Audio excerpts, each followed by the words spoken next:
The mountain is high. Maal jechuu jira? Gaarri ol ka'aadha. We climb the mountain. We climb the mountain. Asirratti we climb jennee biin dubbifnu silentiidha waan ta'eefi. So we climb the mountain.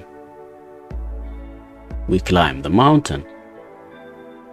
Nuti maal taana? Gaara ol baana. Kan gaaratti ol ba'u. Kan gaara ol ba'u eenyu? Wiidha jechuudha asirra pronouniin. Nuti gaara ol baanaa jechuu jirra. Asirratti maal jedha? There is snow on the mountain. Maal jechuudha? Gaara sana gubbaa cabbiitu jira jechuudha. Yookiin baradoo isa jedhanii san. Waliin haa dubbisnu al tokko. The mountain is high. We climb the mountain. There is snow on the mountain. A flood jennaan isa kana. Maal jennaani? Flood. Flood jennaan. Flood osoo hin taane. Flood jettanii. A flood is when a lot of water covers land that's usually dry.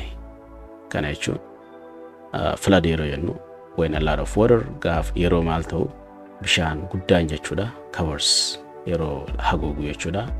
Land lafa that is usually dry. Lafa duraan goggogaa ture dhufee yeroo cufu jechuu bishaan yeroo roobni guddaan roobe. Okay? Dhufee yeroo lafa sana haguugu maal jedhama? Flood jedhama. Kana jechuun lolaa jechuudha yookiin immoo maal jennaani? Kana jechuun lolaa jedhama jechuudha. Lolaa. Naannoo tokko tokkotti galaana jedha nam tokko tokko. Yeroo takka loqonni tokko tokko isuma saniinis deebisee galaana jedhaani. Galaanni lafa dhiqee kutee faa jedhani. So lolaa jennaani. Okay? Isa suura irratti agartan kana jechuudha. Erga roobni guddaan roobee inni dhufu kun maal jedhama? Lolaa jedhama jechuudha. For example, we can say flood. Flood victims need help. Flood victims need help. Maal jechuudha? Namoonni lolaadhaan miidhaman gargaarsa barbaadu jechuu jirra jechuudha. Okay, yemmira. The flood destroyed many houses near the river. The flood lolaan destroyed dhabamsiisee jira jechuudha. Many houses manneen baay'ee near the river laggeen afaan kan jiran jechuudha. So hiikni isaa akkuma agartan kana jechuudha. Lolaan kun manneen hedduu naannoo lagaa jiran barbadeessee jira jechuudha. Asirratti kun maal jedha? Flood spread quickly. Yeroo deebinee al tokko dubbisnu. Flood victims need help. The flood destroyed many houses near the river. Flood spread quickly. Lolaan dafee babal'atee jedha. Okay, spread quickly yeroo jennu saffisaan babal'atee jechuu jirra. Jechoota dhibba keenya xumurree jirra jechuudha. Harka dawaddaa al tokko. So jechi inni xumuraa afaanumaan wal qabate jechuudha. Maal jennee dubbisni isa kana? Laanguugee as jedhama. Baay'inaan akkana jedhanii dubbisu jechuudha. Akka afaan Oromoo. Laanguugee. Okay. No, akkasittiin dubbifamu so maal jennaani? Language. Okay? Language. Isuma barachaa jirru kun yookiin immoo afaan Inglifaa jechuudhaaf English language yeroo jettu jechi sun akkana birraa jechuudha. Okay?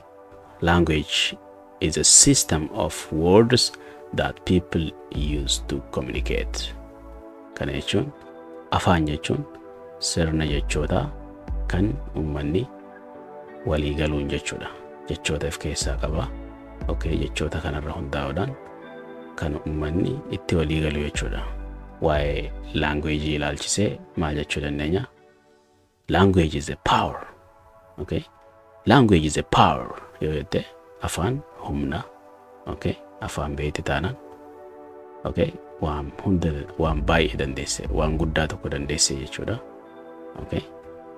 Yoo afaan hin beekne immoo baddee jechuudha waan san. Waan argachuu barbaaddu san hin argattu jechuudha sababa afaan wallaaltuuf. Yookiin nama afaan sii kutti haajamta.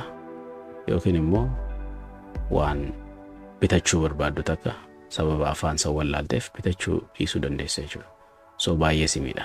Yoo immoo isa kana beekte waan godhachuu barbaaddu hunda ni godhatta jechuudha afaan kanaan. Okay? Fakkeenyi inni itti aanu. Children learn language fast Children learn language fast.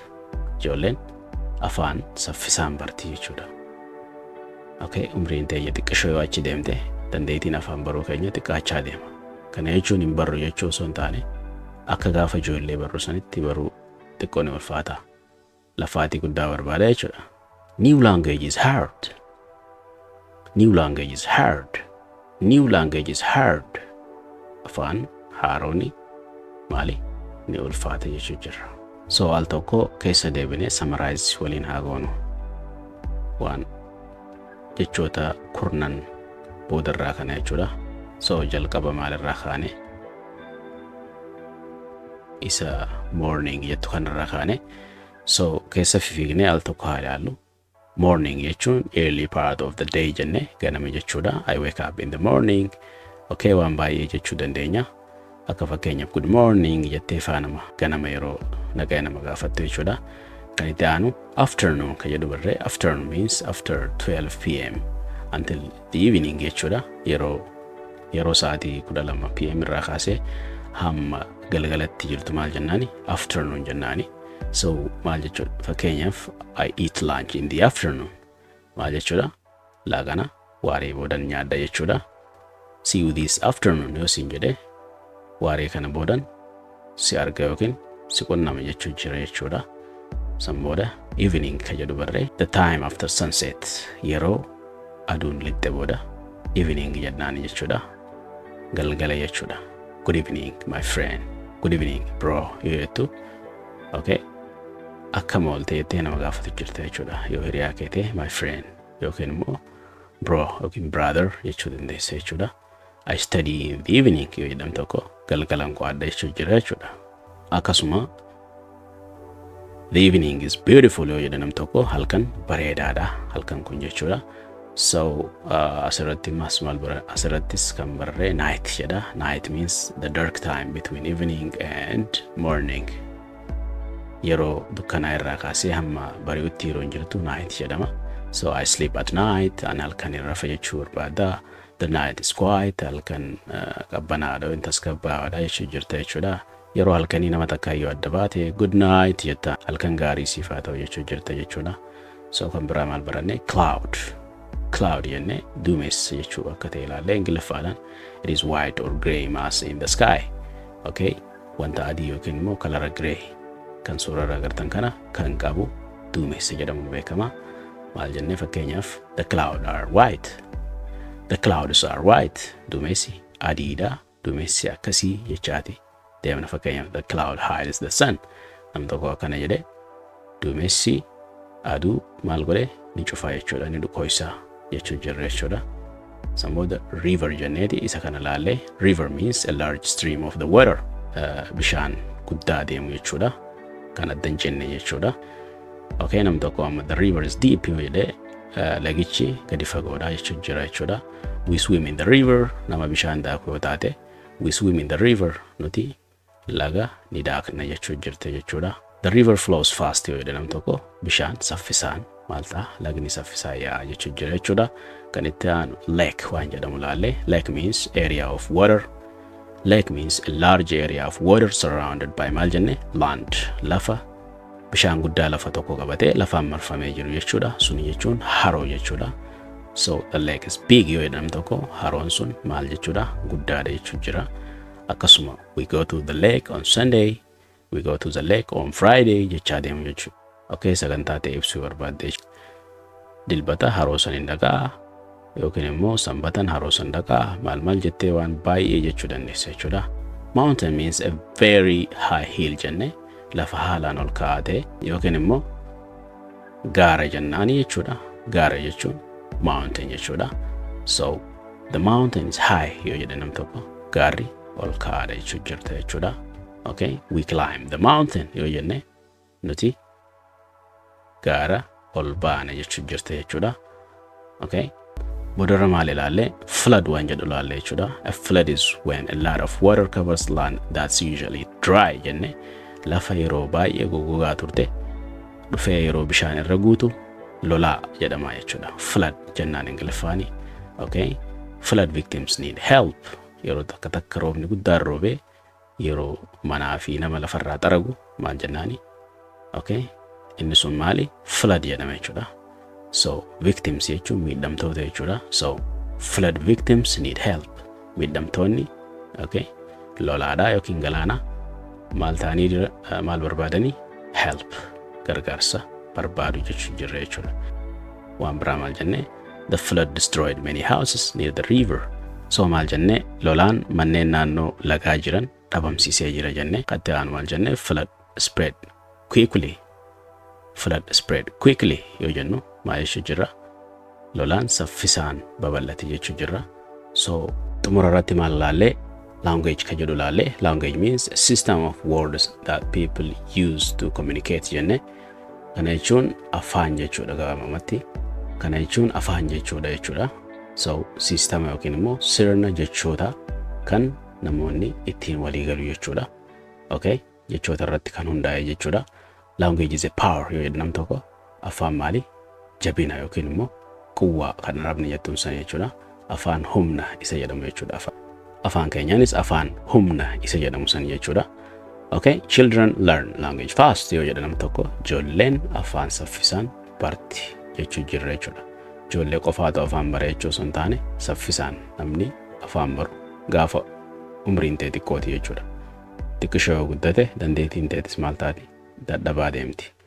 Kanaaf jabaattee yoo afaan kana yeroo hunda barreeffachaa qo'achaa hin deemne siin galuu jechuudha. So ijoolleen immoo osuma barreeffanneeyyuu dhaggeeffachuu qofaan ni galaaf garaagarummaan isaa kana jechuudha. Okay, new language is hard. Nam tokko amma new language is hard yoo jedhe afaan haarofni maali? Ni ulfaata jechuu jira. So barumsi keenya isa kana fakkaata jechuudha. Jechoonni dhibban duraa kan namni tokko afaan Ingiliffaa kan beekne jalqaba irratti baruu qabu jenne kutaa kutaadhaan itti qabsoofnee ilaalaa turre isa kana fakkaata. So kana booda jechoota dhibban kana yoo qo'attanii mataa keessaniif ooftanii okay kan shaakaltan ta'e yoo deemtanii amma reediyoo tokko dhaggeeffattan Ingiliffaan kan haasoo yookiin immoo TV tokko sagantaa Ingiliffaa takka yoo deemtanii dhaggeeffattan jechoonni isin hin beekne ni takkata jechuudha. Waan isaan jedhamtu isin hin galle malee jechoota achi keessaa hedduudha dhageessu jechuudha. Okay, kanaaf kana booda sagantaalee viidiyoo barumsaa tan adda addaa dhuftu hundarrattu jechoonni isin beektan kan dhibban kun jechuudha keessaa dhabamu hin jiru. Yoo xiqqaate 5-6 ni agartu jechuudha. So kana booda bifa kanaan osoo hin taane viidiyoolee adda addaa keessatti kan fuulduraa keessatti bifa adda addaatiin jechoota nu hafan dabalachaa deemnaa jechuudha. So barumsi keenya kanarraatis isa kana fakkaata. Viidiyoon jechoota dhibban duraa jedhu kutaa xumuraa isa kana fakkaatti. So viidiyoo biraatiin barumsa biraatiin hamma walitti deebinutti isin immoo viidiyoo kana laayikii gochaa share godhaa. Akkasuma yoo haaraa taatan immoo mallattoo subscribe kana gattuudhaan viidiyoon biraa akka isinii dhuftu viidiyoo yeroo biraa gadhiifnu akka isinii dhuftu godhadhaadha. Mallattoo san irraa balleessaadha. Kanarraa kan hafe wanni nu hafe yoo jiraate nagaa walitti dhaammachuu qofa. Yeroo gaarii isiniif haa ta'u. Have a great time. Bye bye for now.